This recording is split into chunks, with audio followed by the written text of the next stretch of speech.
countries died in New York, Washington, D.C., and Pennsylvania. At the World Trade Center, 2,763 people died after two planes slammed into the Twin Towers. That figure included 354 firefighters and paramedics, 23 New York City police officers, 37 Port Authority police officers who struggled to complete an evacuation of the building and save the office workers trapped on high tower floors. At the Pentagon, 189 people were killed, including 64 on American Airlines Flight 77, the airline that struck the building. On Flight 93, 44 people died when the plane crashed in Pennsylvania after passengers fought back. Today, our middle school students participated in an assembly, taking a moment out of their day to reflect on 9/11, the importance of solitude, which was reflected in the subsequent days and years after the attack, as America joined together and reemphasize the message of giving back and community service that we all can provide. In commemorating the day, the middle school annually holds a commitment to community award, which we were honored to present to Mr. John Sheets. Mr. Sheets has been a board member since 2009, with only 1 year and a gap of his service. He has a history of military service, EMT service, and is currently taking classes to become an RN. We'd like to thank and recognize Mr. Sheets for that Commitment to Community Service Award. In memory of 9/11, we would like to take a moment of silence to reflect on the day and those lost.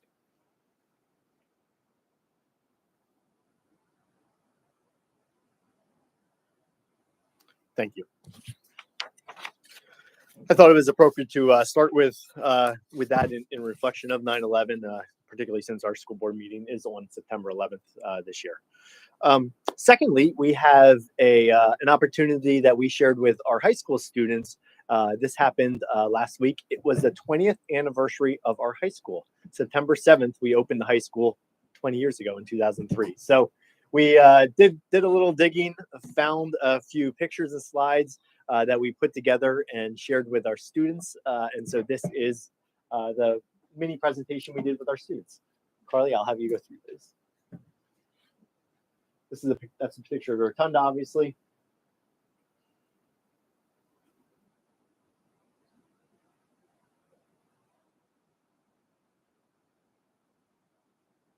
That was the dedication pamphlet that we found in going through a lot of the artifacts. And then this is the today picture. Looks pretty close. It's good work by our maintenance crew keeping up with it. We also found some old pictures of this building. And so these are from the building was built about 1957, 55, 57, depending on the documents. The bottom one, it's a little grainy. It's a copy of a copy of a copy of a copy. But this bottom one is the steel being erected for the building.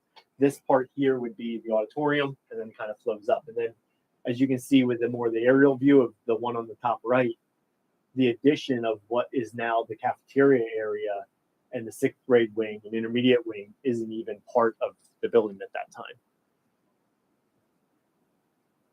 And this was the very first graduating class of 1956, the Brandywine Heights Area School District. At that time, it was called Brandywine Heights Joint High School.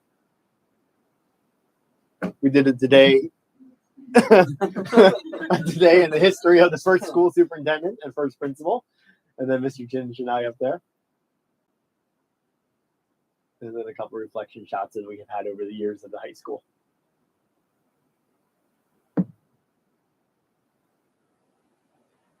The building is in a great state, considering 20 years old, and a lot of that goes to our custodial staff. Mr. Barry Fox is on here in the bottom right. He has been our daytime custodian for years and is just a staple in that building. The kids know him, the staff know him, everyone loves him. So it was a nice way to just thank everyone for keeping up with the building. So we did that in the morning, and then all the students got a cupcake for the happy birthday of the building. There was a couple social media posts of the building with if you saw it, with a little birthday hat on it. So just a fun way to kind of commemorate it, but not make it too big of an ordeal. So we thought we'd just share that at the school board meeting with you this evening. So, tonight we also have two New Heights Award recipients. The first one is Mrs. Gina Hook. So Gina, if you don't mind coming up here. So while we do this and I transition,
So next up, we have the opportunity to have the student board representatives. Unfortunately, our high school representatives, Mrs. Megan Miller, Lauren Stout, and Jenna Mariola, are all on the soccer team, and they have a game tonight. So we don't have the high school reps with us this evening to talk about the elementary and high school, but we do have Quinn Savage here. This is her first time here. She is going to be recognizing the intermediate and middle school. So Quinn, thank you for joining us, and we look forward to spending a lot of time with you this month, the next year, once a month. I appreciate what you do bring to the board, because it gives all of us an opportunity to hear what's happening in the intermediate and middle school, and enlightens us as we make key decisions for the school district. So take it away, kiddo.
Turn it back over to you. All right. We have any presentation?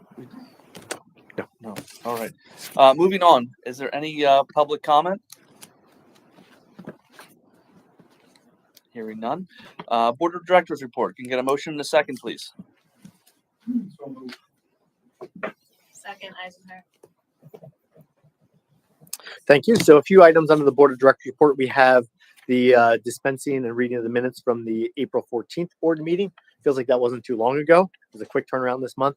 Any corrections or edits that need to be made to that meeting? Okay. We have the second reading of policies. To date, there were no suggestions, so those policies, once approved tonight, will become official policies of the school district. We also have first reading policies for C1 to C7. These policies, the 0-100s, are really focused on operations of the school district. And so the 004 membership one had a few minor tweaks that we had made, specifically relating to a section in there noting administrative regulations, and then also a section focused on when there's a new board member brought onto the school board, the process of welcoming that board member and then meeting with the administrative team to go through an introduction to the position. Previously, it said there were specific people that it noted that the new board member would meet with, and so we just made that change to say key leaders of the school district instead of board president and superintendent and board secretary. So I think all of you went through that process where we try to bring key leaders in. You meet with the superintendent, the business manager, and people services director, and assistant to the superintendent for curriculum discussions. And so we really wanted to make it more honoring what we currently do. So that's why we changed the word there. The other two I'd like to point out is the organization 005 policy. In that policy, the simple change of that is we add the building construction committee, which wasn't part of the standing committees list that was in that policy. And then finally, 006.2, that's the attendance at meetings via electronic communications. Mr. Pratt and I spent a little bit of time going back and forth on this one.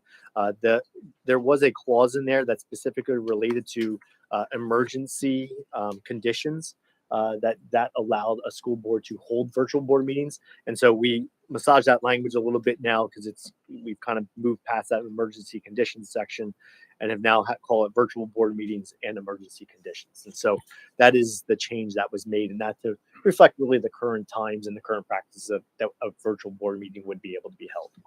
So those are the three changes that the other three, there was no revisions. They're just a simple update. Any questions on the policies? Okay. That being said, we have item D, which is to review and authorize the Brandywine Heights Health and Safety Plan. The school district is still utilizing ESSER dollars from the federal government that came out during the COVID time. This is the last year of that. Some of those dollars are earmarked for the upgrade to the high school when we do the air conditioning upgrade, and some of them are used for some staffing yet. And so those dollars, because they'll continue until September 2024, we need to have an active health and safety plan as part of the requirement of using grant dollars. And so we'll approve the health and safety plan has to be approved every 6 months. So it was approved now. We'll approve it one more time in the spring, and then that'll last us through the end of the ESSER fund. So I just wanted to make sure everyone understood what the health and safety plan says. Basically, it outlines our standard protocol, our practices since COVID occurred, and really is a reaction to the grant dollars that are coming in. And then finally, E is the acknowledgement and the completement of sale of the East Penn property, the 18.9 acres. We are happy to report finally that has come to fruition and everything is signed. Mr. Guerico participated in the transfer, and we are good to go. That 18.9 acres is now the district property. So it was a long process, but we are finally there, and that is a great safety net for the school district in future growth and expansion if that's ever needed. So just wanted to make sure we acknowledge that. Really, it wasn't anything formal that had to happen, but we thought it was important to get that in the record and have that noted. So the other piece that I would like to spend a few minutes on is a discussion about the employee clearance procedure process. So we had a lot of good dialogue at the end of last school board meeting, and it was more of an organic conversation that occurred. And so what we did is we went back and put together more of a formal presentation. And so what you have in your packets this evening should be two documents that look like this. There's a document that looks like this, which comes directly from the Department of Education. If what I'd like to do is just point to you on the second page of that, there's a piece that's highlighted. That second page that's highlighted talks about a provisional hiring period. So one of the points that we had discussed at the last board meeting is what happens with the arrest conviction form versus clearances, and are you allowed to use the arrest and conviction form before clearances are actually attained by an employee?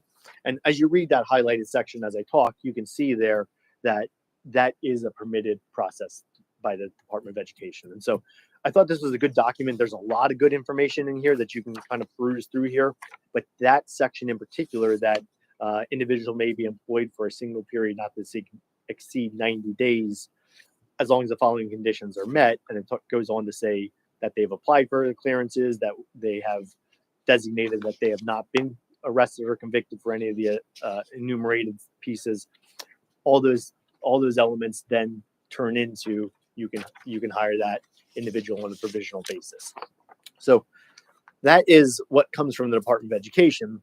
And then what your staple packet is and why it's different colors is different processes for the 4 different types of clearances that we collect. There's the yellow section talks about what we do for helpers. The orange, I'll call it, section talks about what we do for volunteers. There's a green one that we do for our regular employees. And then there's a purple one that we use for contracted service employees. And so what I'm going to do is just take a few minutes and go through that so we all have a good understanding of what this means for Brandywine Heights and how we operate in terms of the clearance process. So in the first section, the yellow one, the helpers, a helper is someone that works with students but stays under the direct supervision of the district employee. So think a dad that might come in, or a parent that might come in for Dads and Donuts, or might come in one time to help for a Halloween party. They're not a recurring volunteer. They only come in once or twice a year. The requirement for an individual like that would be to fill out the affidavit, which is the arrest and conviction certification form. What that does is it allows that individual just to come in, like I said, at once or twice and not go through the full clearance process, because they're not going to be a regular volunteer coming to the school district. They are not allowed to work one-on-one with any students. They must be under the supervision of a district employee if we use that. There's about 10 to 15 of these a year that occur. So just to kind of give a number of how frequently this occurs, and primarily at the elementary school for those things I had talked about earlier. If something would trigger that they're going to be here more frequently than that, then we turn over to the next page, which would then be the volunteers. So when you look at the volunteer section, that's now your orange page. That really goes into more of a full-blown clearance process. And so the volunteer has to do a volunteer agreement that they have read all the requirements to be a volunteer in the school district, which includes the school board policy 916 for volunteers.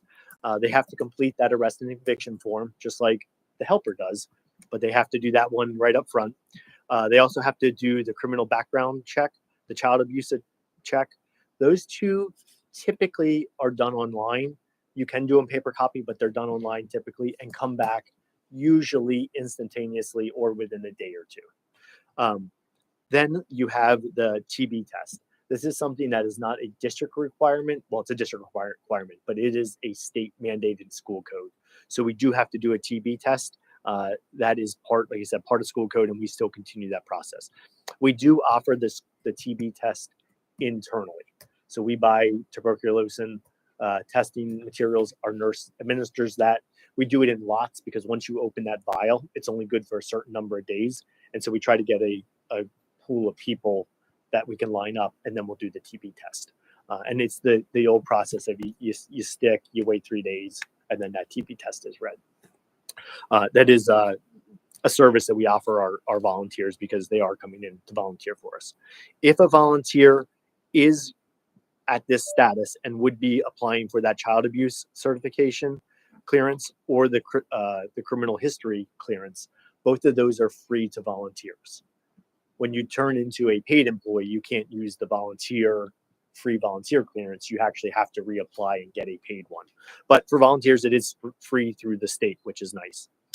And then you can see here, they have to do one of the following. They have to do the criminal history recording if they have not been in Pennsylvania for more than 10 years, or if they have, then they fill out the volunteer disclosure statement. So that is the process that we have outlined. There is then the internal process, as you can see here, enumerated. The first one is the approved volunteers are notified via the email of the status of their approval. The second piece that happens then is that they're added to the active volunteer list. And currently there's 260 active volunteers in the school district. So it's a good wealth of resources that we have, and just shows that community school relationship, that we have a lot of people that are willing to come in and help our school district. So then we turn to the next page, which is the green page, and that is our new employee, any employees or new hires. So similarly, they go through a lot of the same processes. They have to fill out the child abuse clearance. They have to fill out the criminal background check. They have to do the FBI fingerprinting, which now that's a new requirement that wasn't part of volunteers. They have to schedule an appointment at an outside agency, go get their fingerprint read at that outside agency. Usually takes a couple days to schedule that, to get into that. Once they do that, they get a code, and then that comes back to the school district, and then we can look up the status of that FBI clearance check. So again, the child abuse, Act 151, the Act 34 criminal record check, those are instantaneous if the individual chooses to do that online. But then the FBI one takes a few days to go through that process. There is also a personnel health record. So any new employee has to get a health test, a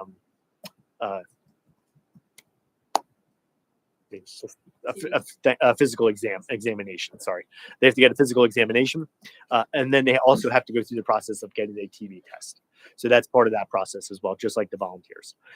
They also have to fill out a 168 sexual misconduct abuse disclosure form. What that basically does is any time they've worked in direct contact with children, they have to list any of those former employees. So it can be quite extensive if it was a substitute that was hired and substituted multiple school districts. They have to list all those school districts, and then it falls on our school district, our HR department, to reach out to all those other HR companies or even preschools and those companies to get do a verification check to make sure that there was nothing on file that would trigger a concern of hiring that person. So that process is in place. They also complete that arrest conviction certification form, which we've talked about, and that kind of follows through. So it was with the helper, it was with the volunteer. That arrest conviction form is also with any employee. That arrest conviction form is also used. They have 72 hours to report if there is any instance of a concern that would happen.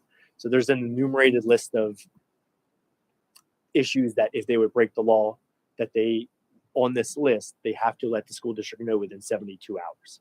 That is part of that arrest conviction form. So they have to fill it out when they're hired, but they also have the obligation to fill it out and notify the employer if something happens during the term of their employment. There also is an I-9 documentation that has to be completed.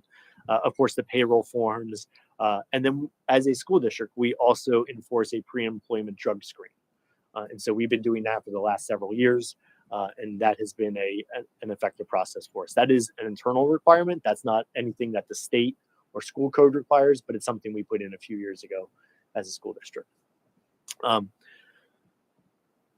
That is there's some additional information there. I guess the only other note there is that there is a renewal of clearances. So once they go through this whole pre-employment list that's there, every 5 years, they have to go through and re-up those 3 clearances: the criminal, the child abuse, and the FBI.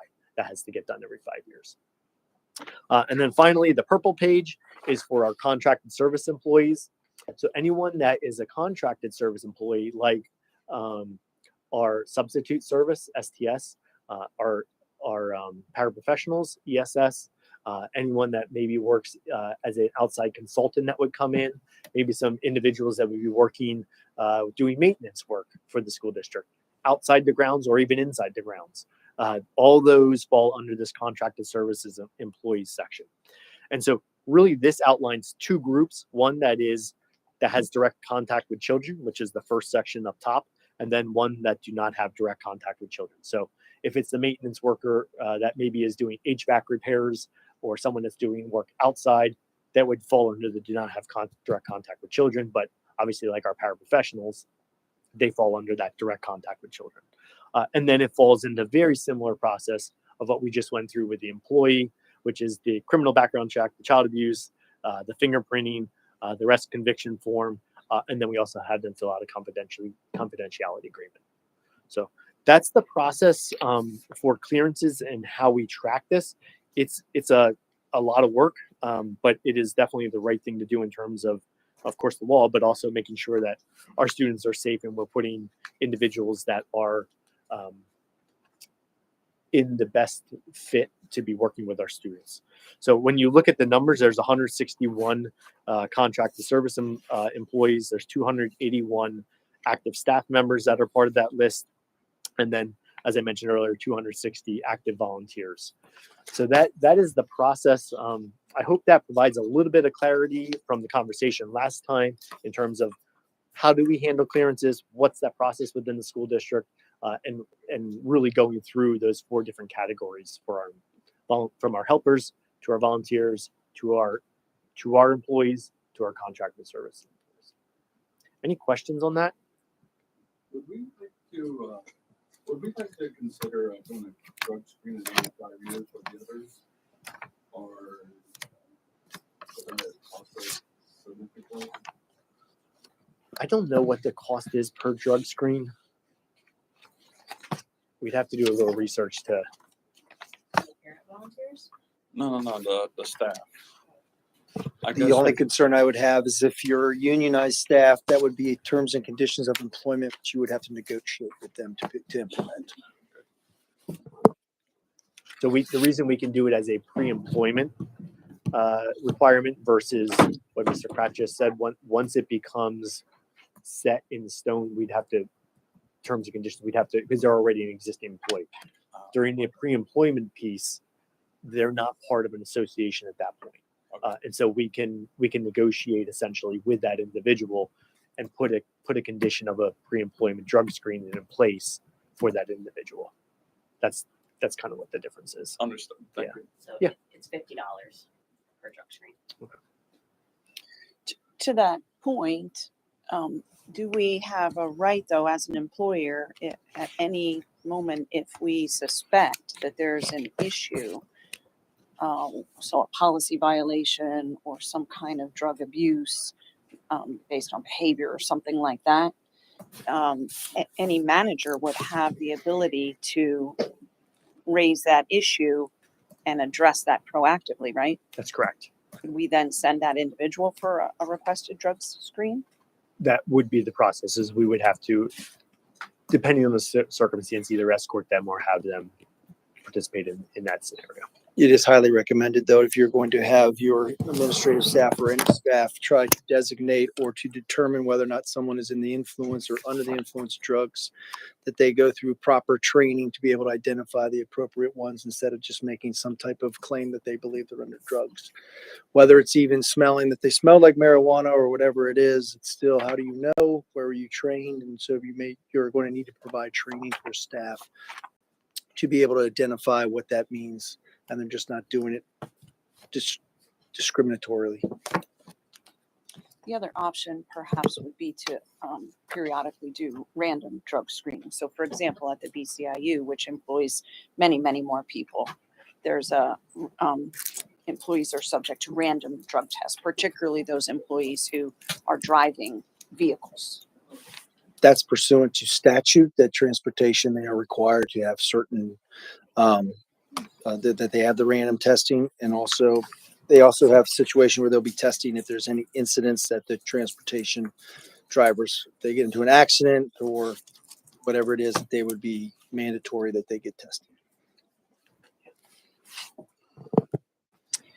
I have a couple of just quick follow-up questions. So to the cost question, so the pre-employment drug screen, we pay for, and do we as an employer pay for all of these pre-employment screens? Or does the prospective employee and prospective volunteer have to pay? So for a volunteer, the three clearances they have to get are paid for by the state. So a volunteer does not have to pay for clearances. A new hire does have to pay for the clearances. So they have to pay for the child abuse, the criminal record check, and the FBI clearance. That 168 sexual misconduct form where you have to write your former employees, that's just, it's a formal document, but it's more of an internal. There's no background check per se. There's no cost to that. And then the cost the district does incur is that pre-employment drug screening. That is a district cost, not an employee cost. But those costs for those clearances get applied to all employees, whether it's a new food service employee, a new custodian, or a new administrator, anyone kind of in between. It's a uniform cost. And then my other questions have to do with sort of the definition of an employee versus a volunteer. So in particular, I'm thinking about those student interns that we get from colleges. And then sometimes we also get student interns from our own high school. Yep. So sort of in-house students. Are those folks subject to these same either volunteer or employee requirements? I don't know whether they're considered volunteers or employees, but are they subject to this? Yeah, so like I think a great example is our student teachers that would come to us from a university. They are subject to this. We do ask them to have the clearances that are within a year old, and so that's additional step that I think is probably listed in. Yeah, most of them say dated within 12 months prior to submission. That is our requirement. That's not necessarily a requirement that is at the state level, but that is our requirement, and so we do require that for all our student teachers as well. They fall under the volunteer orange section now. they are not considered an employee because they're not getting paid by the school district. But then we also most recently have some Kutztown students and both teachers and social work type interns that we are paying through government grant dollars. So if they are receiving some kind of dollars, does that make them an employee, or are those dollars flowing to the university? They're flowing to the university. Okay, so those folks are still considered volunteers, Volunteers. even though there is some exchange of money. It's not an exchange of money to the individual person. Directly to the individual as an employee. Yeah. Gotcha. Okay. And then what about the in-house students that might job shadow, or that might go down to the elementary and help a teacher or something like that? We do not require clearances for our own students. Okay. Nor do we require any kind of drug test. We do not. Okay. So if they're going to be doing an internship, maybe with a classroom teacher at the elementary school, or they're going on 5th grade camp as camp counselors or anything like that, because they're students, we do not require that. Okay. Thank you. I hope this was helpful. Again, I thought it was good education for all of us as board members, as this team, to just understand what happens with clearances and the importance of ensuring that these things are in place to protect our children. Can you tell us when the contract is up? It is up June 2025. Thank you. Any other comments? Hearing none, moving on to committee reports. Mrs. Hune, DCIU. Good evening, everyone. The BCIU Board of Directors met on most recently on August 17th. One of the big things that we did was recognize on an annual basis, the BCIU issues an award called the Outstanding Community Partner Award. Many of you who have been around a while will be familiar with this. This is the 9th year that they've identified and awarded an individual in the community. The individual this year was Chief County Detective Michael J. Gumbar. So this individual, obviously from a security and safety perspective, has been extremely supportive of the 18 school districts and CTCs, and, in addition to all the other outside of the education community things that he does. So it might be nice that if Brandywine could perhaps send a congratulatory note or something like that to the chief detective and recognize the award. That would be nice. Oh, really? Is that why you were making that like grinny face? I had no idea. Well, that's exciting. Yes. There you go. Wonderful. Thank you. That's exciting. Small world. All right. In addition to that, there were just a couple of handouts that we received as BCIU board members. I did send an email with these documents electronically, but just to quickly catch everybody up, this is a super helpful tool. So this is a guide for contact information. Anybody interested in sort of the political realm and advocacy legislatively. I think tomorrow morning at the Committee on Legislative Action meeting, you may get your hands on this as well, Mrs. Walliser, but this goes through contact information and what committees each of the representatives in the House and in the Senate are on, as well as how to contact them and also what their bio is. So helpful tool there. And then there was another document that I had included in that communication, which goes through like 6 pages of legislative items that are being reviewed and discussed. So again, if you have a particular interest in advocacy, those would be really helpful and interesting tools. We also received an update on opening day statistics. So again, every year the IU pulls together their entire employee base and does, a big kickoff, welcome back, and review of goals for the year and that kind of thing. But opening day statistics are always interesting to me. So they've got almost 2,500 students in early childhood programs. In school age, which is obviously K through 12, they've got about 1,600 students. In youth experiencing homelessness. Now this figure applies to 5 or 6 counties, but it's nearly 10,000 students across 5 or 6 counties that are children and youth experiencing homelessness. And then they've also support students in non-public schools. So that's about 650. So it's not a small operation. It's a very large operation impacting students in addition to all the other support services that the organization provides from an IT perspective, from a professional development perspective, from a coaching and mentoring perspective, all those other things that they do. So we got updates on all of that. And I think those were just the couple of key things I wanted to share. There's more information in the board written report, and the next meeting is scheduled for Thursday, the 21st this month. That concludes my report, unless there's comments or questions. Thank you. BCTC. Yes, so Mr. Sheets wasn't able to attend the meeting, but just right now our attendance is placed. And so what we did is we linked as a summary the briefs from that meeting. So if you go into committee reports, there's a GAC briefs document dated date 23 when the meeting occurred, as well as the minutes from the 6th meeting. Mr. Reitner, anything you want to add, Commissioner? Thank you for attending. I know that was on a pinch too. It was like last minute it happened. Mr.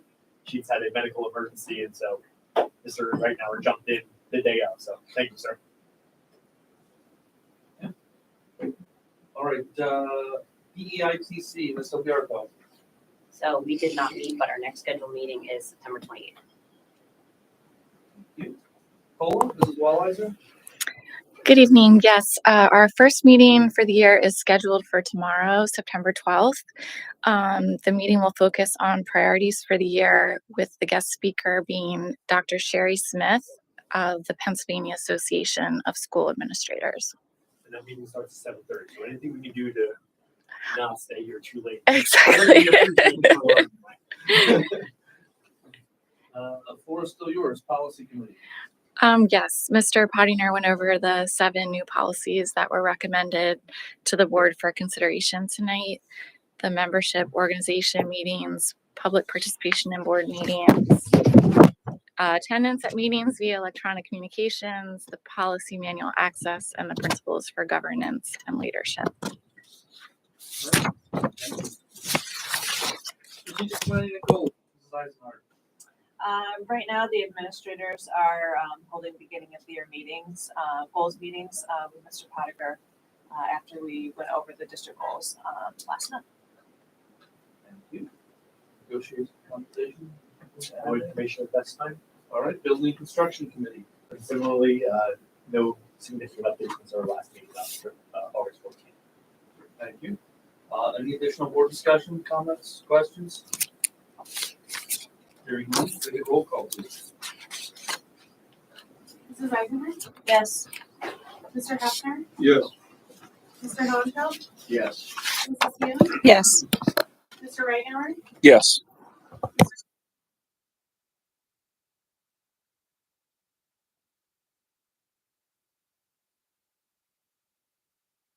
Business and operations report. Can I get a motion in a second, please? Motion right now.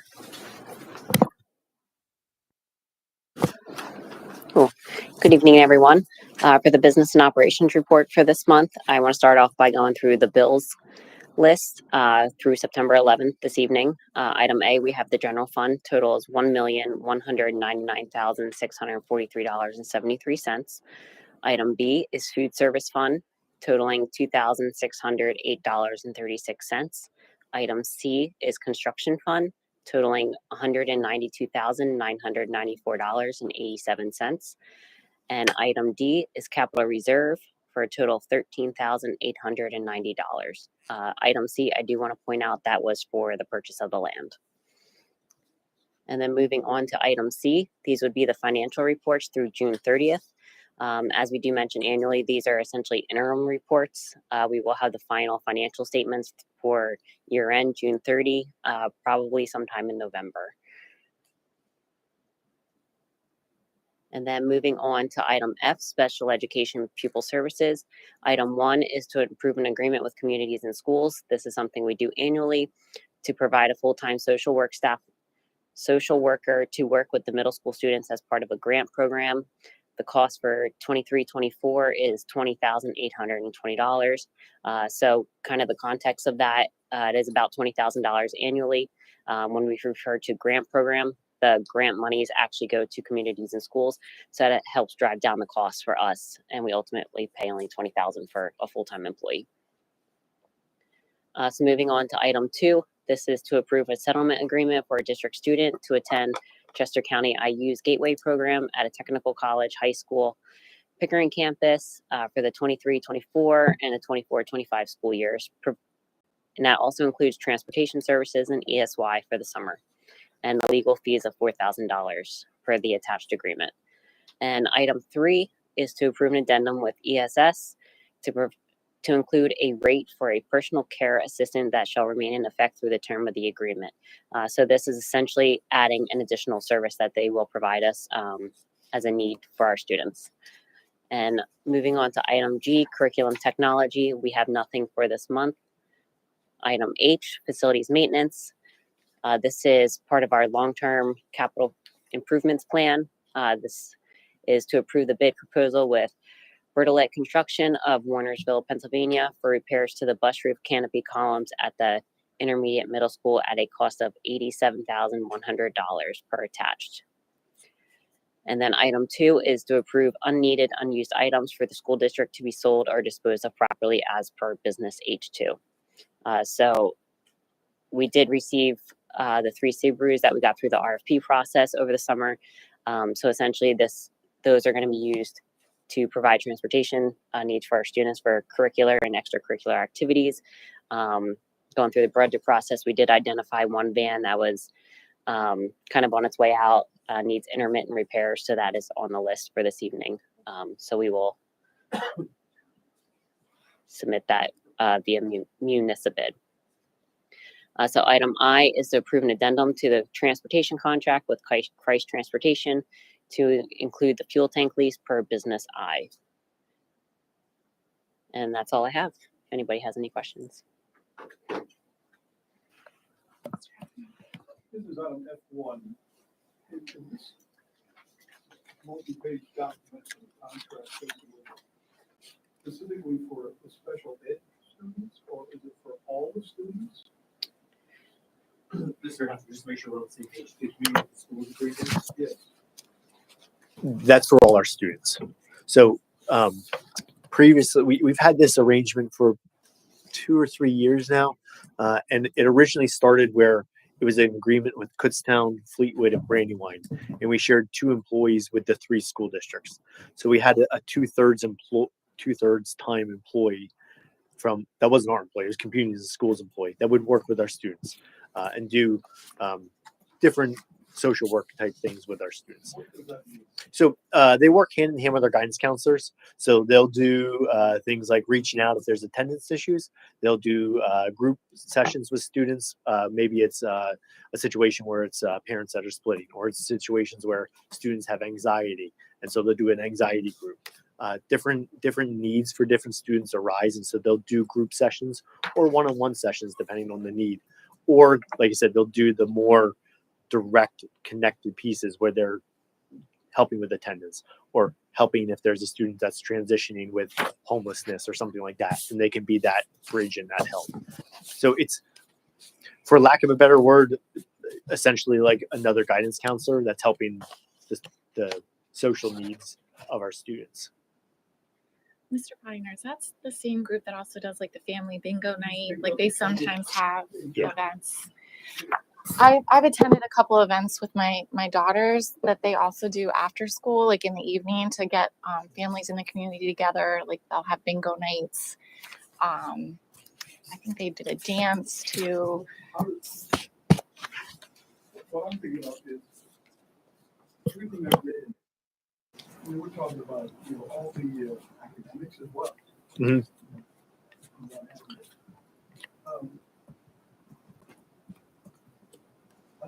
I don't know how to express myself, but let me ask a question here. Page 6, I believe, is special provisions item 10.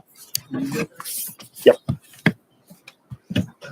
Mr. Pratt, maybe you'd like to take a look at this so you can answer my question. It has to do with disagreed it is agreed by the parties that each party will indemnify and hold harmless the other, including but not limited to as applicable its elected officials, its officers, employees, agents, from any and all claims. What could possibly happen that one or the other party would want to sue each other under these circumstances?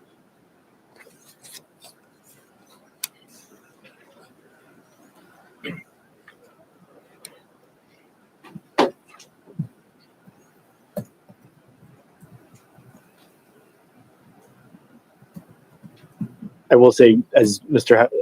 Pratt has a chance to review them, I'm pulling it up here. Right, wrong, or indifferent. That is language that is in a lot of contracts and agreements. Oh, I understand that. Yeah.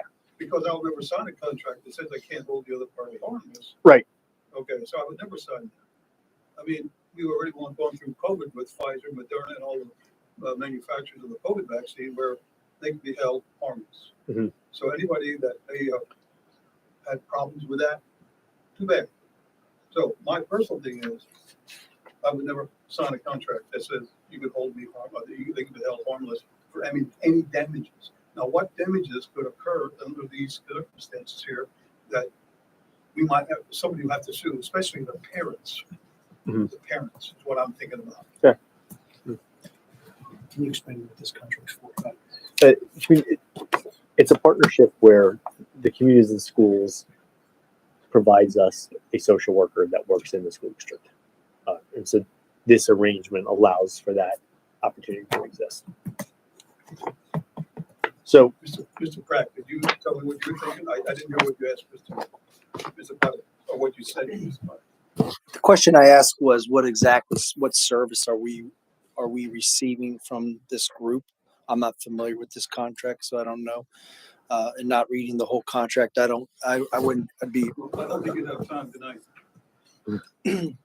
It's pretty intense. I mean, this indemnification clause is very similar to a lot of that are in there with any type of relationship. Again, not knowing the relationship, not knowing the contract, where you're making sure that if someone breaches this agreement, that you're going to, unless it is negligence or as well as in your regard, you have protections under the Political Substitute Towards Claim Act that you're going to hold, and really what it means hold harmless is you're not going to go after them and they're not going to go after you, but that does not restrict a third party from going after each of you, and you're not going to be able to.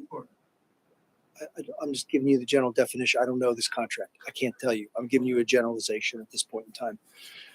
And therefore, in that regard, then what you're doing is you're willing to help them and they're going to help you in any defense that they have in this matter going forward. And that you're not going to name them as a additional defendant and or vice versa in these cases. So that's what usually that we're looking at here. But again, I'm not familiar, not having this contract. I can't comment specifically on this contract. Would you like to have it pulled out and have it reviewed? I think I would. You'd have to modify the motion. Yeah, I think I'd like to pull it out. And That's only if the person who made the motion wants to do give so. him some time to maybe take a look at this. He may come up with some recommendations which are valid in regard of the whole thing. Then again, he may come up with something which maybe we should be aware of. Yeah. Okay. I'm going back here to one of the pages here, which says a parent guardian consent.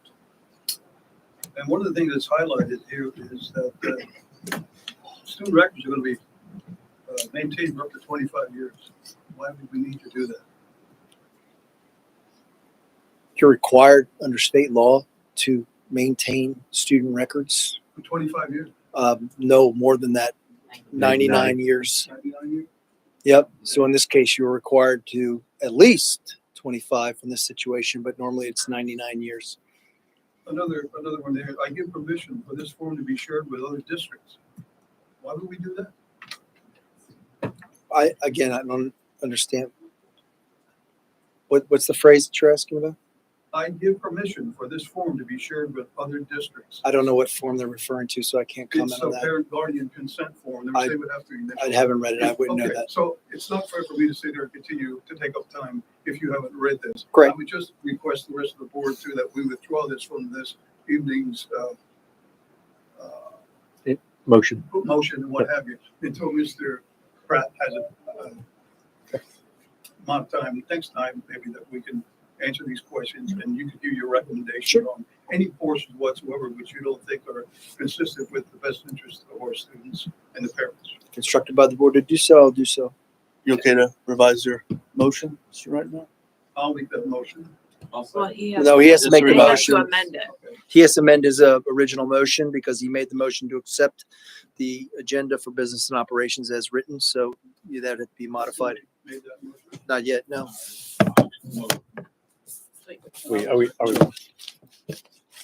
We're just modifying the Is it original? okay to modify it? That's Yeah, the that's- question. If you both agree to that, correct? That's my understanding. What? Are you okay with that? If you have, it's quite lengthy. Yeah, it's 18 I was pages. surprised. I didn't get to go over this evening's thing until yesterday. And I was quite surprised on the content that's in here in volume, if nothing else. So please, the rest of you, read this and see what you think for the next meeting. Before we, what does the parent or guardian consent, what are they consenting to in relation to things that we do with them? So if What would trigger a parent to sign this? if a student starts to work with a social worker, they have to fill out the consent form. So they come in and you said, say they need help with an anxiety issue. Yeah. So that has to be identified, then be sent home, talked about, and approved, and then a form sent back. And then they can So start it's working with not the child. just at will during the day. That's correct. There'll be times when that person's interacting with, because they're involved in the student body all day long. But if they're going to do counseling services or working with group sessions, that's when that form gets triggered. So how do you toe the line between if they're giving a counseling session, helping versus like, So when I say throughout the day, like they might be at lunchtime helping at lunch. okay, they're not like They're not. helping in a classroom. Right. Yeah. So if I just make my time as a middle school principal working with this organization, as Mr. Potter correctly said, they would be in the cafeteria, helping with lunch duty, or at the door, helping with the dismissal, not having any conversations other than general pleasantry. As a administrative and counseling team, as we work with our students, staff, and families, and we determine what might be a need, typically the process we would follow is we would share with the family that this is a service we have, which is with the school. They work on social safety, that service that they provide. Supplement or place the school counselors are doing. We would then share with that family the contact information for CIS, or ask that family if they would want us to share their information with them.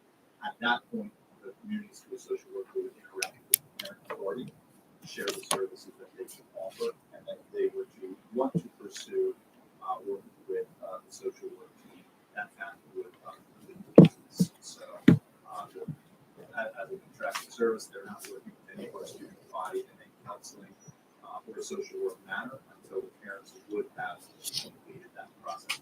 Very similar to how we work with the Parent Foundation for staff. Very similar process that we identify a need. We would then speak with the family. They would then speak with the individual from the Parent Foundation. And if they would like to pursue those services, they would sign that. Just one last thing here, just to Mr. Pratt.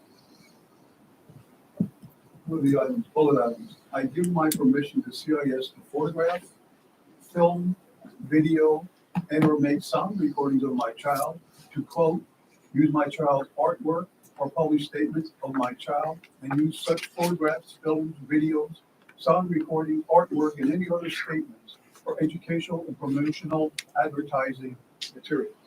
In other words, we're going to use our kids to advertise their services. You want your kids and somebody is Well, that's up to the parent to decide if that's. That's right. That's So, what I'm pointing out. yeah. This is what's in these things, and the parent will have to use the right off. Plus, there's other pages here for the parents, whatever, consent form or whatever. So, as I think Mr. Foote was trying to say, if somebody in the school, guidance counselors, teachers, whoever, seems that that the child is having a problem, you would try to help that child through these services. Correct. Correct. Okay. But before any of that attempt was made, the parents would have to be given the consent form and explain that they would have to consent to those happenings. That's correct. Is that correct? Yes, that is correct. So we'll pull that agenda item. We'll do a little bit more research on it. Mr. Pratt and I will converse on this and make sure that everything is as we feel it should be. Just to follow up, Mr. Hefner, I see it as a resource availability option. So we as a district are saying to parents, there's resources available to your student that might help. It's totally optional. You can sign up or you don't have to. And then the parent decides whether they sign off or not. So That's right. But the thing with it is, if you look at the consent page, first of all, I had to read all those pages to get to the consent page. Are the parents going to read all of this? Are the parents going to be given this to read, or are they just going to get a consent form with some kind of verbal agreement? That's all I'm saying. Yeah. There's a lot of information in there, which I don't think I agree with all of it, especially being held harmless. If somebody does something psychologically, physically, whatever, who knows? Plus, the other thing is, there's an item in here, the fact that they can work remotely and all the files can be transferred out of our school district to their remote location. Whoa, now we got information on our kids somewhere. That somewhere could also be attacked and extracted. That I'm not so sure I like either. So Mr. Pratt's gonna look at this and he's gonna give us a legal representation. understood. One other point, it's on the agenda as an approval, but if I'm not mistaken, the document is dated July 1 through June 30, which means to me it should be a ratification. So just to be aware, this is already underway if this program started July 1st. But it hasn't been approved, so we don't owe them any money. Is there money changing hands here? Yeah, I think you read it, if you read the. 20 grand? $20,820. Okay. Yeah, I'm just pointing out for sort of organization purposes, it's presented as an approval. It should be presented as a ratification. We probably have to be more careful about that point in time forward, whether it's approval or ratification. Did we approve? Sorry, this is me being remembering, but did we approve one of these before? We did. So Yeah, like I said, this has been in place 2 or 3 years. yeah, I know that they've been here for a while. So Where's the blank come from?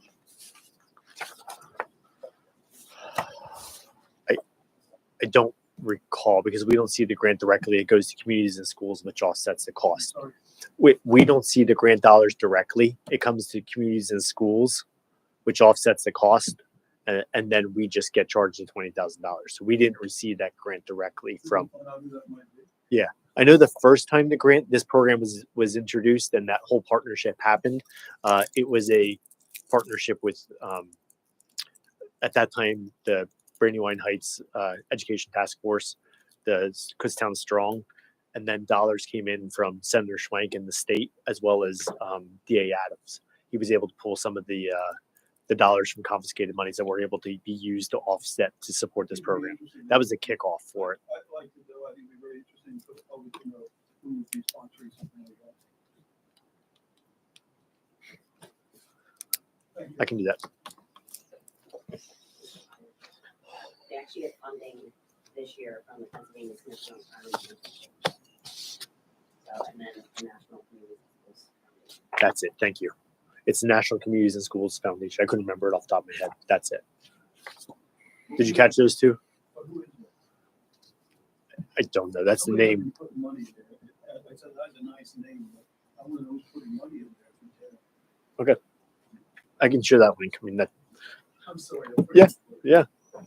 Thank you very much. But I know PCCD was also another one that they had gotten some grant state money from. That's right. Any other questions or comments? Hearing none, can I get a roll call? I'm sorry, Mr. Wagner, just Sure. to go back, one item under facilities maintenance, it's H2, where we're approving the unneeded, unused item, and it happens to be the 2007 Chevy van. In the past, I believe the board had encouraged the district to communicate the availability of this asset for sale to the community simultaneous to it being posted on municipal bid or however that process works. Is that still something that we're planning on doing, just in case a community member, a taxpayer that help fund that at some point, has the same ability to purchase it at fair market value, as a stranger on municipal. Yes, so we had actually done that in the last couple of vehicles that we had sold. One, so that the local community can come look at it. But we do it electronically just to expand our target market, to hopefully give a better price. So, but yes, that is the plan. Okay, so there'll be some kind of Yep. robo-blast going Yes. out about this. Okay, thank you. I like that roboblast. I don't know where that came from. All right, could I get a roll call, please? Mr. Hefner? Yeah. Mr. Honchel? Yes. Mrs. Hume? Yes. Reinauer? Yes. Mr. Stevens? Yes. Mrs. Wellizer? Yes. Mrs. Eisenhurst? Yes. Mr. Wagaman? Yes. 8 yeas, motion passes. All right, superintendent's report. Can I get a motion in a second? Motion right now. Second.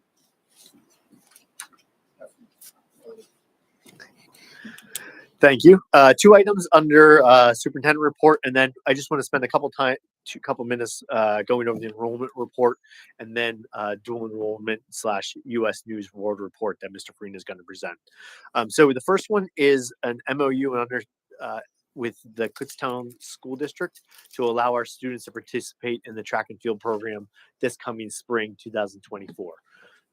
This agreement originally started, just kind of the history of it, as our students over at Kutztown, and then it kind of transitioned to us forming our own team, and then still being coached by theirs, because that there were so many of our students, we could form our own team and actually be competitive, and it helps with the rankings because we could break our teams into two and fall under the different PIAA classification.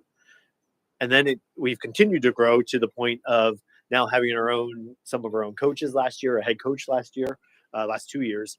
And now we're at the point where the new agreement is that we would need to have all coaches in place for this coming year, and some of the equipment like a javelin and things like that. It's actually probably a natural progression because the subsequent spring of 2025, the anticipation is that we would have our own track at that point. And so if we can have our own staff set up, and we would have some of our equipment purchased, it's a good segue to get us to that point. But thank you. A big thanks to Kutztown Area School District for allowing us to continue to partner with them and use their facility to be able to continue that program for this coming year as well.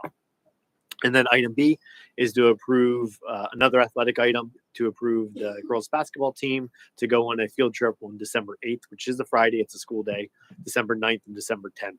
That Friday, they're going to do some team building activities. They're going to go to the Baltimore Aquarium, and then they're going to get ready to do their games, which are going to happen in Washington, D.C. that coming Saturday and Sunday. The tournament's called a She's Got Game Classic Tournament. So, any questions on those two items? Okay, there are a couple other items I just like to point out, and it's particularly related to our enrollment. So we currently have 1,234 students enrolled in our school district. Just some statistics of what happened over the summer. We had a light move in. Last year we had over 60 students move in. This year we had 37 students move in. We had 56 students withdrawal though. And so it ended up being essentially a negative. Out of those 37 students that moved in, just some statistical information associated with those 37 students, 17 were free and reduced. So that's a percentage of 46% were free and reduced, and 16% had IEPs. Or 6 students. So that's some statistical information relative to our moves over the summer. When we look at our overall district enrollment, again, 1,234. When we look at the students in kindergarten, we ended up with 84 kindergartners. So that was, I guess, something to celebrate because we were very nervous we weren't going to get to that point. So we're happy to get to that point. It does not offset obviously the number of students that are graduating, and that's really our tipping point. We have 120 students graduating ballpark and only 80 students coming in. Our enrollment at the elementary school is now all below 90. with the highest class being 89 in second grade. From a free and reduced lunch standpoint, from a poverty perspective, there are now 4 grade levels that are above 40% poverty. And so that's a statistic I think that we just need to be very mindful of. Kindergarten has 46%, second grade has 46%, fifth grade has 43%, and eighth grade has 43%. So it is primarily at those younger ages, not as much in the high school, but overall the high school is at 33% poverty. And just again, I've said this before, and I'll say it again, it's a pretty significant change that I've seen in the last 10 years, going from about 18% poverty district wide to now 33%. That's a significant shift in about 10 years. ESL teachers. How many? We have 1 ESL teacher. Yeah. So that is a little snapshot about our enrollment, some of the shifts that happened over the summer. We try to keep track of that and provide that on an annual basis. And this September board meeting is a good time to do it because the dust settles a little bit. August, there's still some moving parts. The other piece that Mr. Pottinger, Yeah, before I'm you sorry, go I'm off sorry. this Yeah. report, I noticed that there's a new column for speech-only IEPs. Is there a trend that we're trying to track? So that's a new ad, helpful info, but I'm just curious what the genesis was. we just wanted to make sure that it was clearly delineated between students that have an IEP, and those are really focused on our academic IEPs versus students that would be more of a speech IEP only. And so when you look at it from a needs perspective, it tells a little bit of a different story. So that's why we couched it a little bit different. Mrs. Kircher has been the one that's really started to really dissect the data a little bit better and then provide it in a way that tells a little bit of different story from our Excel perspective.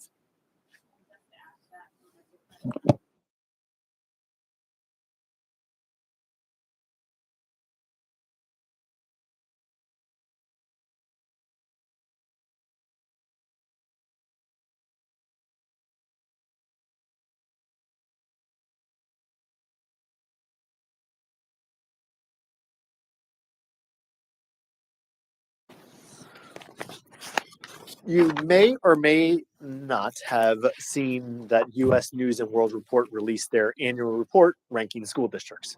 They do that as a national report, and then they do it specifically to Pennsylvania. This has always been a pain point for the school district.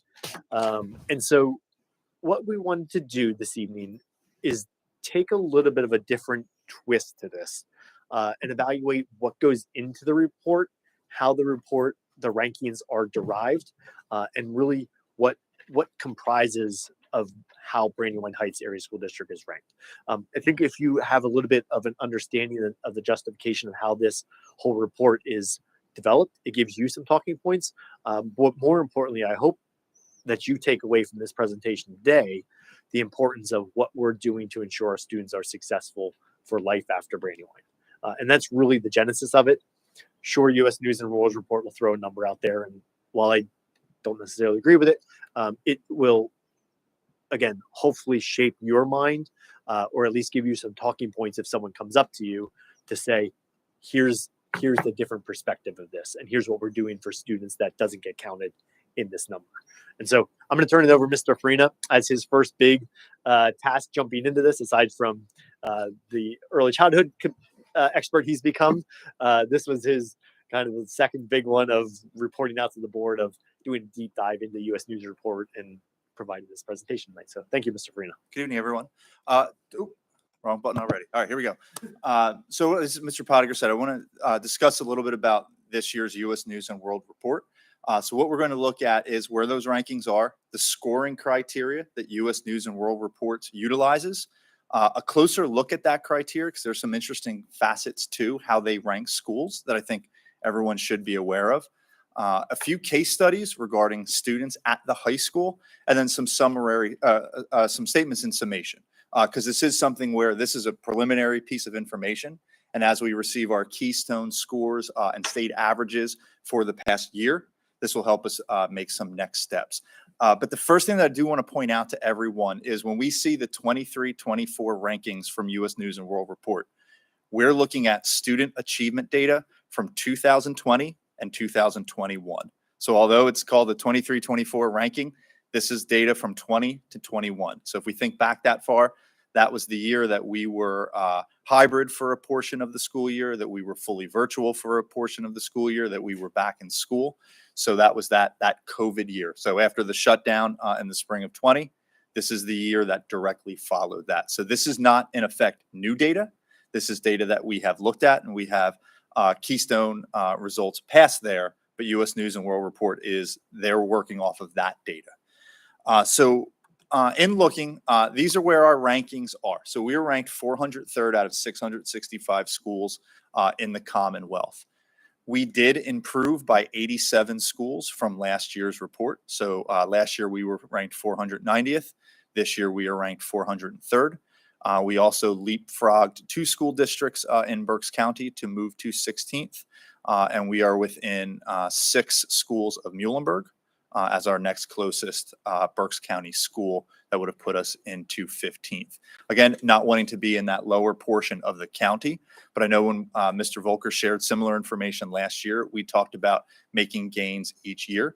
So the number did improve from 490th in the state last year to 403rd this year. The subcategory rankings here, I don't want to go through them in this slide, but I do just want to show you that all but one of our subcategories is ranked above or better than where our overall ranking is. And the next slide, I want to go into what all of those subcategories are and what they mean and where our rankings come from. So I know it's a little difficult to see, but this slide is taken right from U.S. News and World Report. College readiness and the curriculum breadth, that 40% of the test is made up solely by AP participation and passing AP tests. So the numbers of students who take an AP test and the number of students who pass an AP test account for 40% of the U.S. News and World Report ranking. So if you look at our college readiness, we are 322nd out of 665. So in the eyes of the state, we are better than more than half of the state with having students participate in an AP exam. I know this has been something we have looked at the board level before, and the College Curriculum Breadth Index, which shows how many students were passing an AP test with a score of 3 or higher, we are slightly below that 50% mark. State assessment proficiency, we are 395th out of 665. This to me is the most important statistic on this report because it shows in 2020, 2021, this is where our student body fell in ranking for all of the high schools in this Commonwealth who took a Keystone exam. The state assessment performance rank, this is the one where we are 575th out of 665.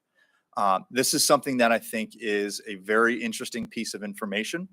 As you can read, there's that little descriptor there. But what it basically says is that U.S. News and World Report created an algorithm where they look at your percentage of free and reduced students, which this year in 2020, 2021 at the high school was about 28%, and your percentage of your student body. So looking at what percentage of your student body is white, Caucasian, African American, Hispanic, all of those demographics. Then they create this algorithm that says, based off of your poverty level and your student demographics, we think you should be scoring here on Keystones. So within that algorithm, they are saying we are underperforming where they think we should perform based off of our demographics, based off of race and ethnicity and student poverty. What goes into their algorithm? We have no idea. But if you look at that statistic alone is a major determinant of where our high school falls in that ranking. I do think a point of pride, our graduation rate is well above the state average, or that 50% mark at 292. That year, our graduation rate ranking was 93%. Again, the difficult thing when you're looking at graduation rate, because our graduation rate is much higher, you're also looking at students who started in that cohort in grade 9 and are leaving with that cohort in grade 12. So special education students who stay past their 18th birthday don't count as graduating on time. even though the Commonwealth gives them that ability to remain in school past their 4th year, school districts are still held accountable as if those students did not graduate on time. Even though they did, they're just banking their diploma. Okay, so those are our subcategory rankings. What I have always found most, excuse me, oh, how do I go back? What I've always found most fascinating is that 40% that's tied to APs in this U.S. News and World Report ranking. So I'm going to show 2 schools. These are both local schools to our county. One was in the top 8 of the 18 in the school district, and one was in the top 15 of high schools in the county. The school on the left and the school on the right have near identical graduation rates, near identical achievement in both reading, math, and science, but the school on the left puts more than double the amount of students into AP classes and passes those AP tests. The difference between those 2 schools in ranking is 110 schools. So merely for putting students in that AP test, their ranking goes up. So I think that begs the big question. Is the point of AP to look better on a U.S. News and World Report ranking? What does that do? Okay, what does that do for a school district to look better on that ranking? Do you push students into that, or is that not necessarily the aim of where we're going? Because when you look at a closer lens of that criteria, I think there's some deficits in what U.S. News and World Report are ranking on.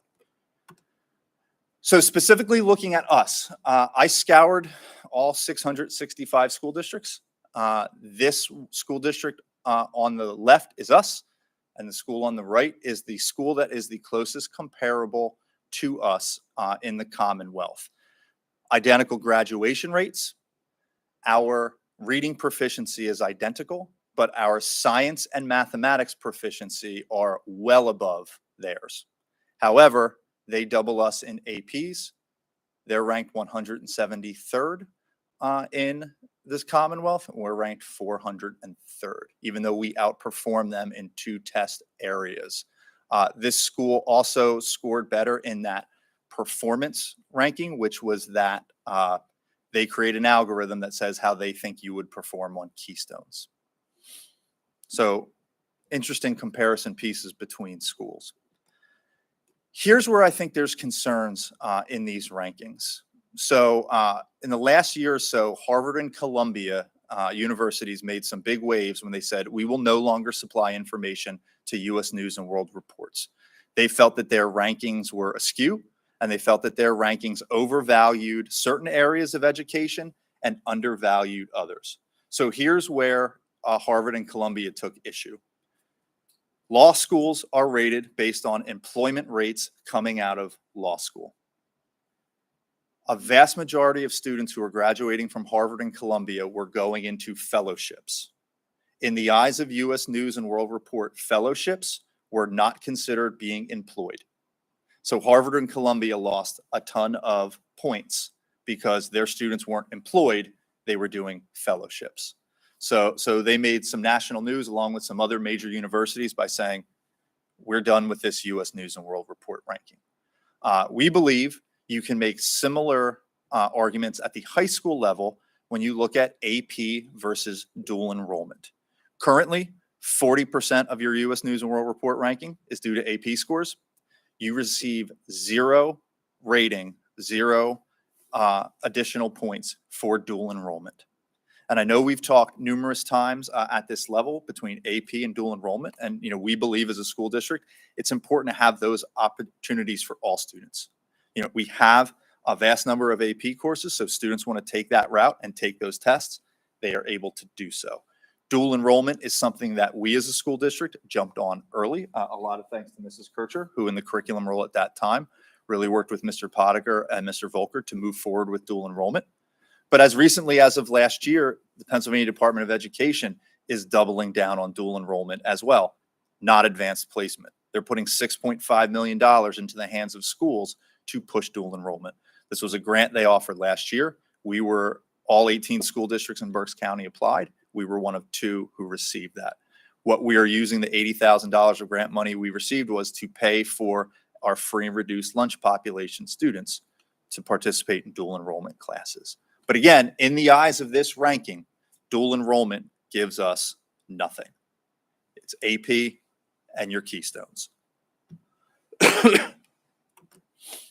So as I said, we have 18 dual enrollment courses. We have articulations with Kutztown, Albright, and RAC. And I thought this was a very interesting component. Although this is looking at 2021 data, those high schools that were at the top of Berks County saw 50% of their students participating in AP courses. Last year, we had over 40% of our seniors participating in at least one dual enrollment course. And again, a vast number of students participating in AP. So I think one of the things that's very difficult when you look at that U.S. News and World Reports is you can say, wow, school district that's #1 in Berks County, they're putting all of these students into AP courses, and Brandywine is not. But we're putting over 40% of our students into dual enrollment courses. And what we want to show you, lastly, with a few case studies, I keep going too far, is what that means. So here are 3 students who are currently at Brandywine Heights High School. One of them is a BCTC student who's going to complete 27 dual enrollment credits at BCTC and 20 dual enrollment credits here at Brandywine. When that student walks out of our doors in June of next year, they will only need to take 4 courses to complete an associate's degree. So at 19 years of age, that student will have an associate's degree at a cost of $2,400 because dual enrollment is $200 a credit. Okay. Student 2 is currently a student who's a junior who is eligible through the free and reduced lunch to receive those grant funds. So that student is having 15 dual enrollment credits paid for this year. We'll have 15 dual enrollment credits paid next year. So when they get out of high school in 2025, they will need to take 30 credits to have an associate's degree, which will cost that student $6,000 to do so.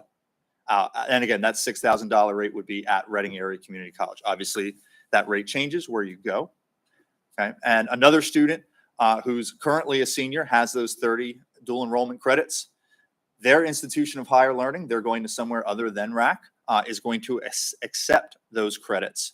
That student will have completed their freshman year prior to ever setting foot on that college campus. Another family, which I heard about after we put this together, they're going to, I believe, Drexel, which is usually a 5-year program. They completed that first year as a dual enroll student here. So now that 5-year program is a 4-year program for them. So at 21, that student's going to have a master's degree in their field. I'm not saying dual enrollment is better than AP. I'm not saying AP is better than dual enrollment. We just think it's important to point out that when you look at the U.S. News and World Report rankings and its heavy reliance on AP, I think it's important to show that there is a different side to that. Dual enrollment is something that we have a large percentage of our student body participating in. These are just 3 examples that show how it's making real impacts on students. Our support of that grant is taking students in traditionally underserved populations and giving them a leg up to completing a college degree.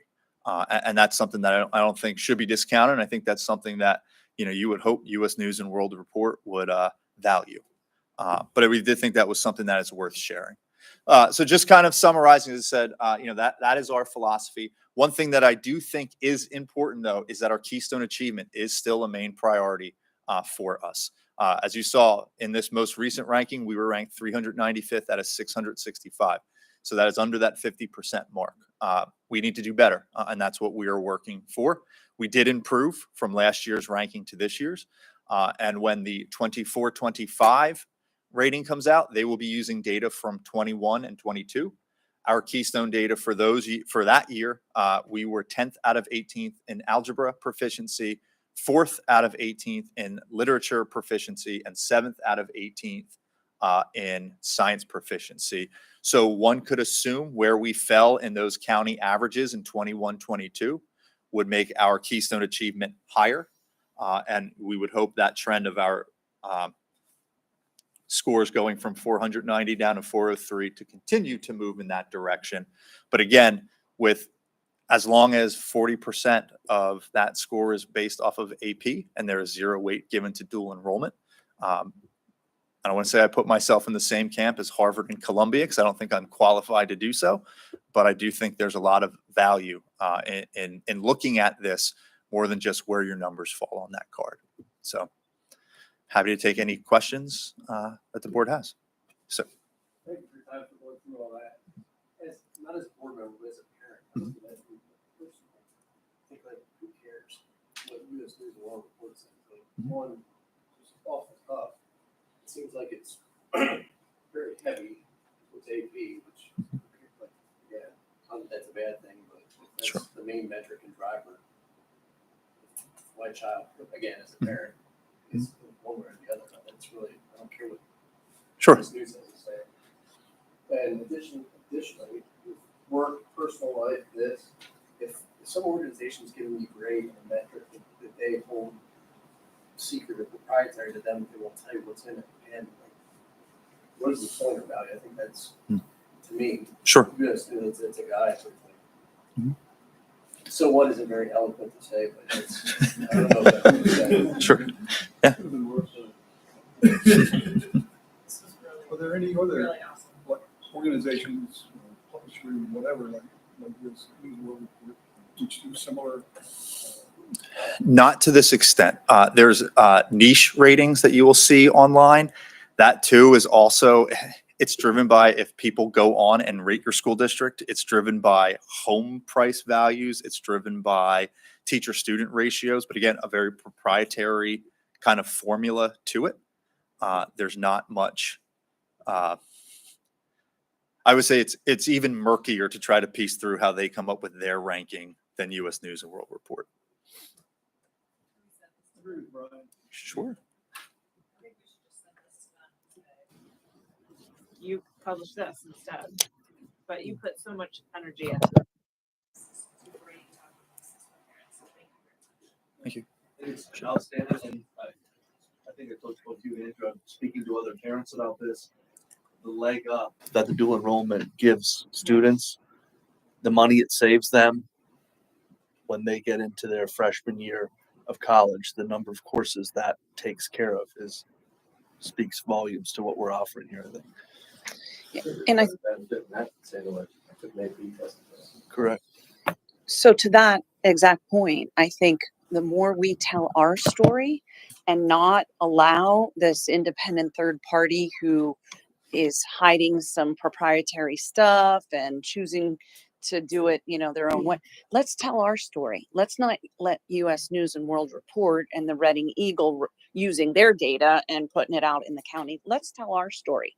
So I agree. This is really powerful stuff. And I love the fact that you enjoyed, it seems, to really digging into the data. Mr. Marina is fabulous. But so that would be one, really, I think, let's take this and use those student examples, drill in and air out the messaging around how powerful dual enrollment is in terms of helping students pass out of freshman year requirements and get to their majors and minor requirements much faster, and of course saving families money. I do, though, think there is a slide where you have the Brandywine stats. Sure. It looks like it's page 6 or slide 6. No, it's the one where you have the side by side. Yeah, with the black. Yeah.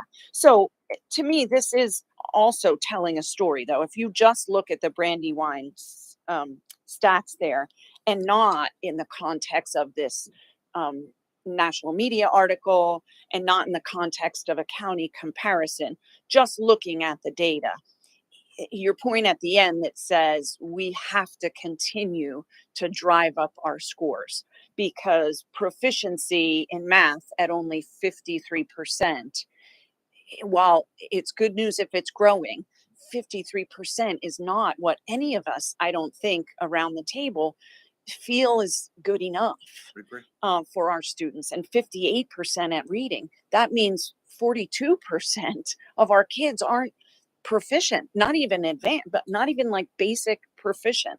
And science is a pride point here and has been, I think, for years. We seem to just score really well in that science category, which I'd love to dig into and understand. So, what is it that we tend to do so well in science, and what can we leverage to improve those scores? And to your point, the graduation rate here at Brandywine has always been incredibly high.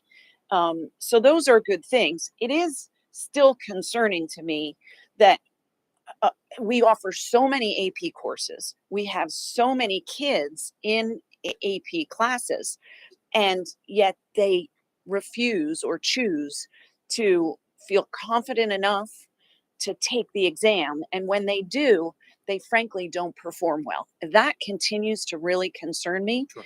And while we are doing a great job with dual enrollment, we continue to need to offer AP because some colleges don't accept dual enrollment credits. And so while it helps the student academically, it doesn't help.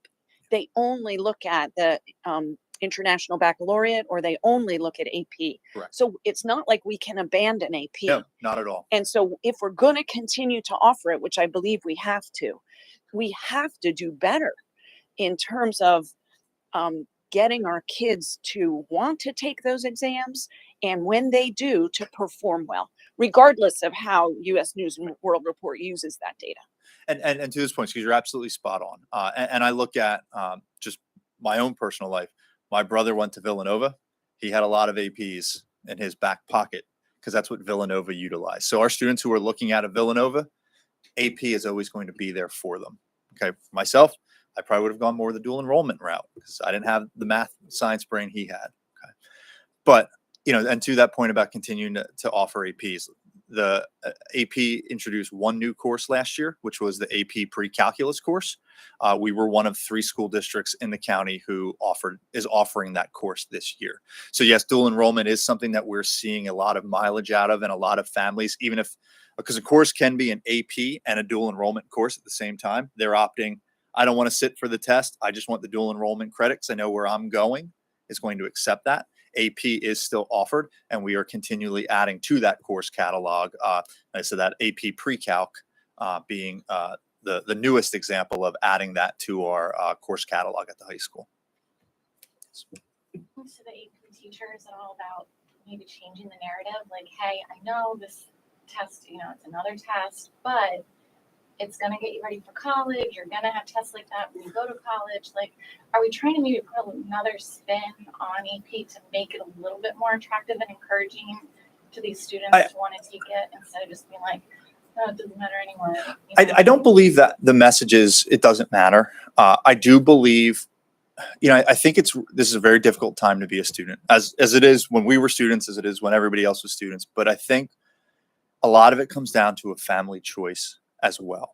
And if I'm in this higher level course that's both an AP and a dual enrollment, and I'm a multi-sport athlete and I have a job, I want to go the dual enrollment route because that's going to fit my need better. I do think for our students who are looking for perhaps a university that is only going to take the AP credit, they are the ones who are more focused on taking that test and are taking it. I do think in talking to our AP teachers, they are sharing that narrative with students, but I think they also tend to be very realistic with our students when they know everything going on in that student's life.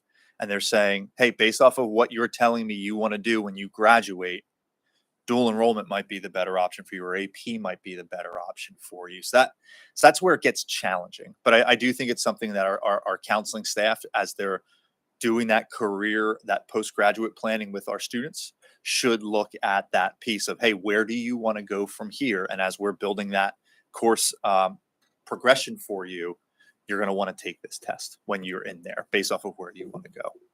In your research, did you notice the schools that did have a higher participation in AP, did they make it a requirement for their students to take the test? I did find that. What I found more, though, is typically the higher the AP percentage, the lower the dual enrollment offerings. So I think there are a lot of school districts that do, if you're going to take the class, do require you take the test. Whether or not the school district pays for that, that's a mixed bag as well.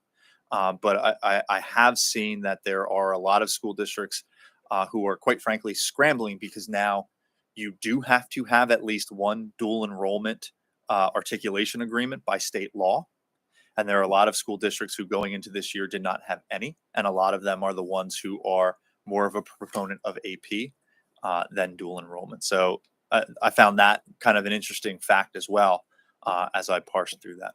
And do our AP students get a weighted grade? Yes. Before taking that they get it whether they take the test or not? That's correct. And other school districts are the same way, or? Yeah, if they sit in that class, they would get, regardless, because a lot of times you won't get that score on that test till way after. So if you successfully complete the course, you receive that GPA weighting for that as well. To that point, I'm not sure then this suggestion would have merit, but I believe there are some high schools that allow AP students to pass out of the final exam for the high school course, the high school AP course, if they sit for the AP exam and get a 3 or better. Sure. So if the score's not coming until after the in-house final, then it wouldn't apply. But in some cases, I know those AP exams happen in like the April timeframe.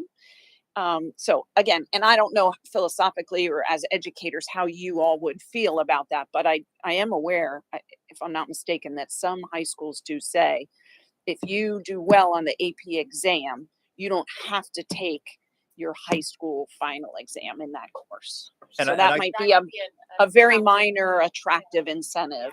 And I can look into how that would operate to see some of the school districts that do that, how they kind of phrase that when the scores come in and if they're able to do it, and see if that is something that we could offer. Majority of our student population be like sophomores and juniors anyway that are taking AP? Yes, there are. It doesn't matter as much unless you're a senior. Yeah, I believe in the senior year, there still are a number of courses that they're taking, but you do see a predominance of it in that junior year. Sophomore years where you'll see that American US AP US history, the AP pre-calc that we just added this past year, that's predominantly sophomores in that class. So I would say heavy sophomore, junior, a little more heavy on the junior side, with kind of seniors bookending that as well. And anything with dual. Can a freshman take AP? Absolutely. Can a freshman take dually enrolled courses? Absolutely. So those windows are open to freshmen, but that's not always the best route for them. So I start off by saying this is a good opportunity for us to share and dissect a little bit about the U.S. News World Report, what goes into it, and then our philosophy about dual enrollment. So I hope we've kind of checked the box in terms of giving you some talking points about what does go into the AP. So if someone does come up and you say, I hear we're only ranked 4. Well, here's some case study and some notes that you can speak to. Just in comparison, schools like the slide that's up here. Conversely, I think it's also important for you as a board to understand, at least with the administration, where we've gone as a district the last several years of pushing dual enrollment and the philosophy behind dual enrollment, and some anecdotal evidence of students and the success stories behind dual enrollment that are right at your fingertips there, with 3 articulation group agreements with local universities and things like that. So next steps we're going to do with this, we'd like to take this, we're going to get it out to the community and make sure that aside from this presentation that is the school board meeting being recorded, we're going to take this and make a separate presentation to be able to push out to the community that Mr. Farina is going to work on here in the next few days. Yeah. Thank you. Thanks everyone for your time. I thought it was pertinent to address it now since it might be coming to your laps. So we'll also send you this presentation so you have it in your fingertips just in case you want to reference anything if someone talks to you. Okay. Do you know why the data is so off in the years? Like, why is it 3 years post that we confuse the numbers? Does anyone know that? Mr. Farina, you can probably help me out with this, but it's a lot of it has to do with the state. We have to report all our data to the state, and that data is usually a year in arrears. And so it may, and then they have to combine that all at the national level as well. So until they get a uniformed platform, it might be because it's 3. So when That's we fine. report it to the state owns the data and then they can give it out to US News. We do not give it to U.S. News Report. Yeah, I know. The state does. Yeah.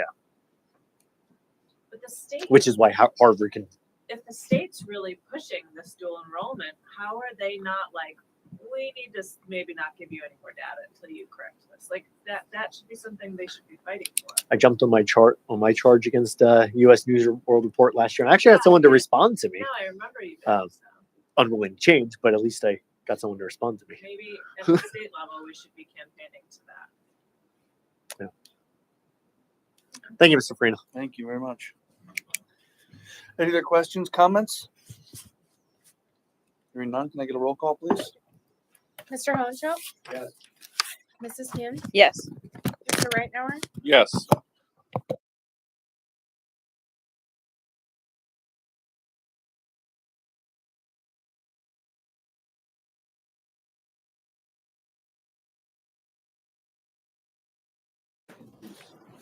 Motion right now.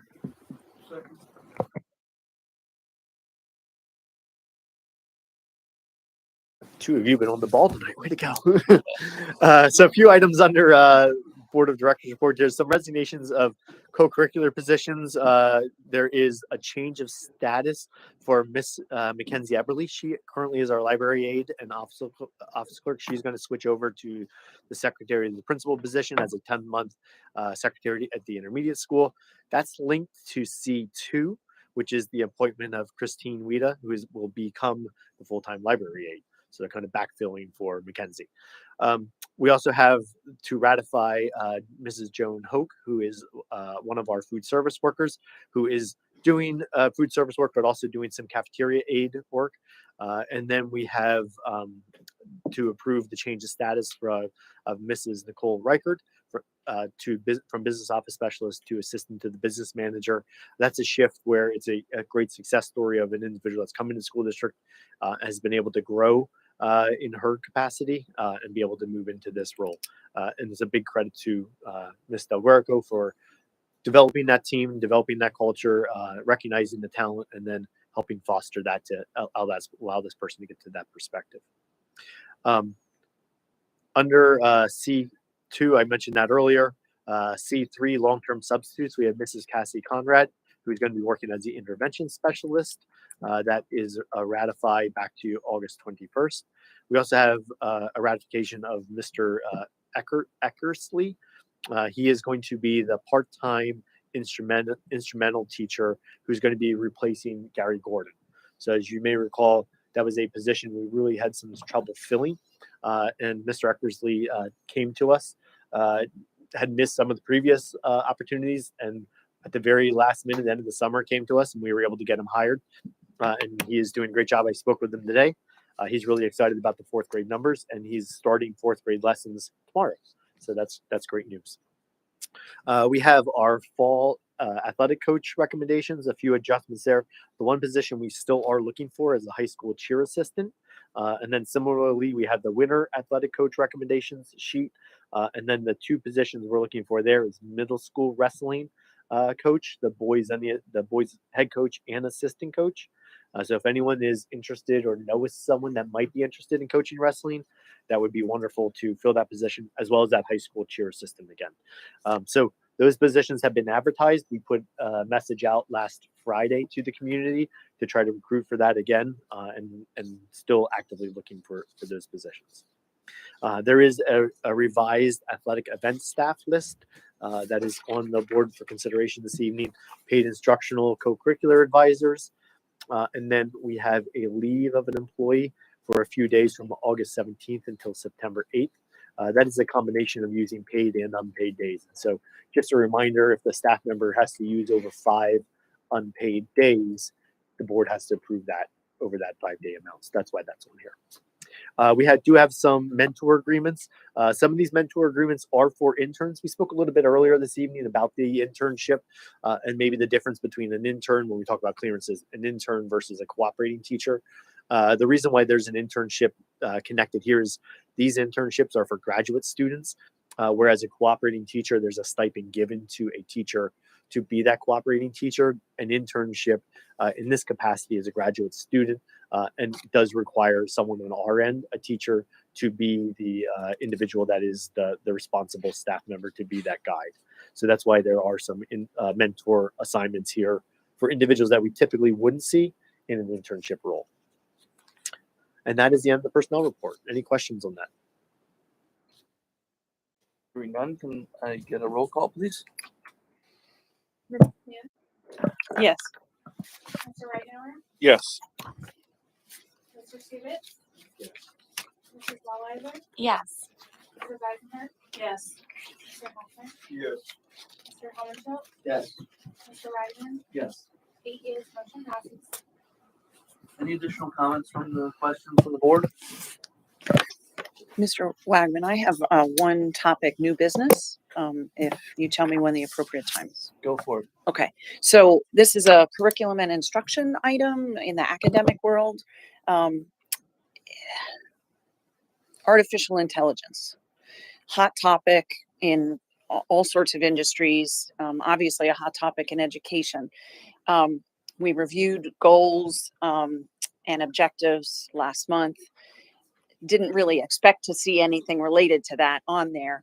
So no criticism whatsoever, but I'm curious to know if and when we're gonna proactively put that on our radar and start to really drill in and develop some policy and philosophy and strategy around how we feel about it, how we react to it, what's okay from a student perspective to use, what's not, etc. So So- Go for it.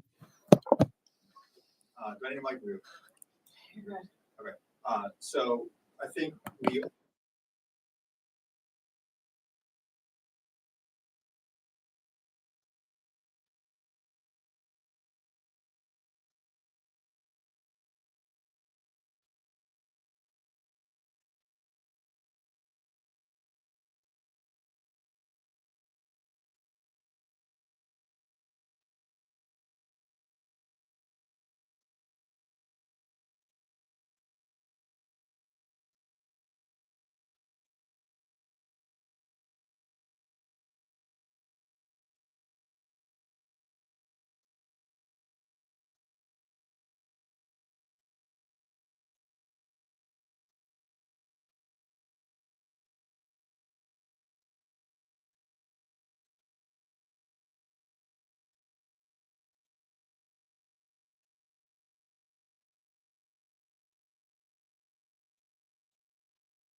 fabulous. Thank you for sharing and do keep us updated because clearly it's a hot topic and excited to hear that you guys are well down a path. Of course you are. No doubt. Thank you. What Mr. Freya said, in addition, I did, I was actually at there, our teachers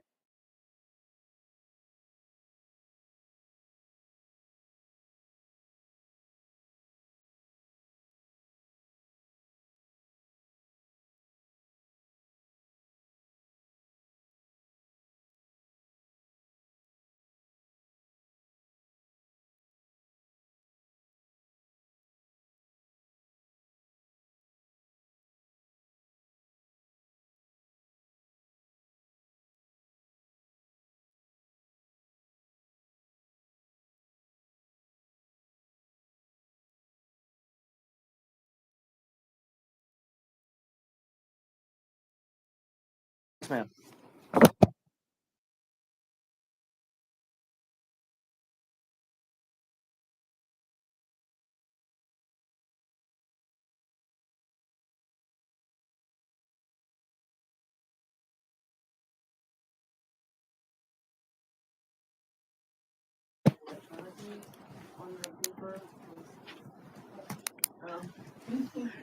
But, you know, I mean, I have your papers in like a sleeve or something like that. I just didn't know if that was something that we never looked at, where like it gets printed on the report cards, so the parents are well aware, because the kids are carrying like papers, don't always know how much they have.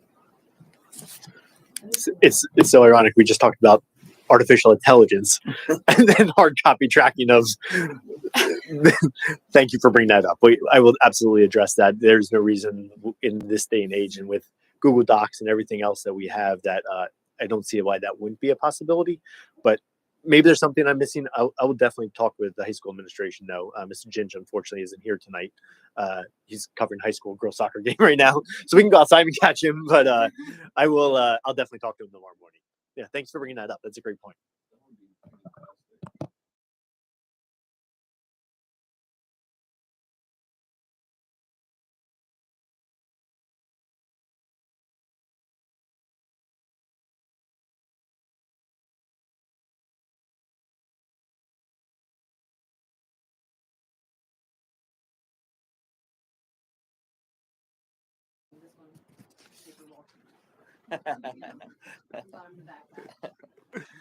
Thank you. Thank you very much. Anything else? Just a couple of reminders of dates for board members. So I'll send these out, but just so they're on your radar. Next meeting is October 2nd. We're going to ask if you can come a little bit early to that meeting. We'll schedule it essentially at 5:30, but if you can, somewhere between 5:30 and 6, we're going to invite our new teachers to be here. And it's that opportunity just to have some cordial conversations, nothing formal, just a really informal so you can get to know and meet our new teachers. Mr. Noggle is here again in the back, doing phenomenal stuff with our computer program, K-8. And so again, an opportunity just to talk and converse. And now that they're a little bit more settled in and have a good understanding of the district, the students, their program, it gives you as a board member to know who those new staff members are. So that is next board meeting, October 7th, starting at 5:30. But again, knowing work schedules, if you can get here between somewhere a little before the meeting, that'd be appreciative. October 10th is going to be our athletic stadium presentation. We had talked about that last meeting. Just wanted to put that back on your radar. Communications going out this week about that. So again, just wanted to make sure that was on your radar. And then this is a new one. It's a tentative, so it's a placeholder right now, but we're thinking of doing, Mrs. Yoon talked about digging a little bit deeper into the data and talking about science. And we'd like to do almost like a Brandywine Heights Area School District Proud Night. And really focus in on the things, still buckets of what we're doing academic, what are we doing financially, what are we doing on the pupil services side from extracurriculars and athletics. We did this before, and it was a great presentation, tons of data. It took way too long. So we're looking to condense it and have it be about an hour a night just to focus in on those different areas, the academic, the extracurricular, pupil services, as well as the financial, and just give some highlights, give some points, give some statistics, but also talk away stories that you have to arm yourself, but also more importantly for the community to hear as well. So tentatively Monday, November 13th at 6 p.m. We're trying to flush that out. We actually just brainstormed this up this morning. So again, our idea with this is to create that opportunity to celebrate the things we're doing well. And then we're looking in the spring to do kind of resurrect the education showcase again, to bring people in and showcase the things that are happening and the student work that's happening in our school district. So kind of bookends the school year for that celebration point. So, thank you, everyone.